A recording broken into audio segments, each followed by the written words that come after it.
ಬಿಸಿಲಿಗೆ ಬೆಂದಿದ್ದ ರಾಜಧಾನಿ ಬೆಂದ ಕಾಳೂರಲ್ಲಿ ಕಂಡು ಕೇಳರಿಯದ ಮಳೆ ಅಬ್ಬರಿಸಿದೆ. ಸಂಜೆ ಅಬ್ಬರಿಸಿದ ಮಳೆಗೆ ಬೆಂಗಳೂರಿನಲ್ಲಿ ನಾನಾ ಅವಾಂತರಗಳು ಸಂಭವಿಸಿವೆ.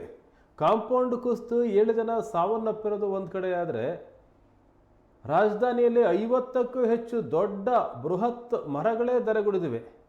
Vijayanagara, JP Nagar, Seshadripuram, Jayanagar, Chamarajpet, Cubbon Park, High Grounds, Upparpet, Halasuru Gate, Wilson Garden, Mico Layout, Sadashivanagar ಇಲ್ಲೆಲ್ಲ ದೊಡ್ಡ ದೊಡ್ಡ ಮರಗಳೇ ಧರೆಗೆ ಉರುಳು ಬಿದ್ದಿವೆ.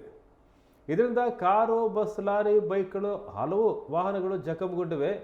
ಲಾರಿ ಹೋಗ್ತಿದ್ದಾಗ ಮರ ಬಿದ್ದಿದ್ದು ಬಸ್ಸು ಹಾಗೂ ಬೈಕ್ಗಳಿಗೂ ಕೆಲವು ಕಡೆ ಹಾನಿಯಾಗಿದೆ.